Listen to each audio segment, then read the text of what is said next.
Marketing এ সফল হওয়ার 3টে সাকসেস সিক্রেট যেটা আমার মনে হয়েছে আপনাদের শেয়ার করছি। নাম্বার ওয়ান হচ্ছে যে আপনি যখনই ব্যবসা জয়েন করবেন আপনি কখনো ভাববেন না যে ব্যবসাটা আপলাইনের, আপনি ভাববেন যে বিজনেসটা আপনার।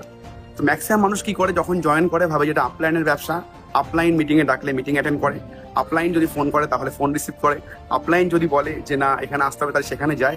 তো অবশ্যই যদি আপনাকে সফল হতে নেটওয়ার্ক মার্কেটিং এ ভাববেন যে এই বিজনেসটা আপনার, আপনি লক্ষ টাকা দিয়ে আইডিটা পেয়েছেন, সেই টাকাটা আপনি এখান থেকে আর্ন করবেন। নাম্বার 2, আপনি কোনো নেগেটিভ শুনবেন না, নেগেটিভ বলবেন না, নেগেটিভ করবেন না। যারা আপনাকে নেগেটিভ করছে সে আপনার হতে পারে বাড়ির লোক, হতে পারে পাশের বাড়ির লোক, খুব নিকট আপনার বন্ধু আত্মীয় স্বজন, তার থেকে দূরে থাকুন। যদি সফল হতে হয়, that is very very important secret এই ব্যবসার। আমরা ম্যাক্সিমাম ক্ষেত্রে কি করি, নেগেটিভ কথা বেশি শুনি, তার জন্য আমরা নেগেটিভ হয়ে দূরে সরে যাই। আর নাম্বার 3, যা কিছু করবেন অবশ্যই আপনি আপনার আপলাইনকে ফোন করে চেকিং করে করবেন। কখনো কোনো কাজ আপনি আপনার অ্যাক্টিভ গ্রোয়িং আছে, আপলাইন আছে, তাকে ফোন না করে তার পরামর্শ না নিয়ে আপনি করবেন না। এই 3টে রুলস আরেকবার রিপিট করছি। নাম্বার 1, আপনি যখন ব্যবসাতে আসবেন ভাববেন ব্যবসাটা আমার ব্যবসা, ব্যবসাটা আপলাইনের নয় বা কোনো কোম্পানির নয়। নাম্বার 2, কোনো নেগেটিভ আমি বলবো না, নেগেটিভ করবো না, নেগেটিভ শুনবো না।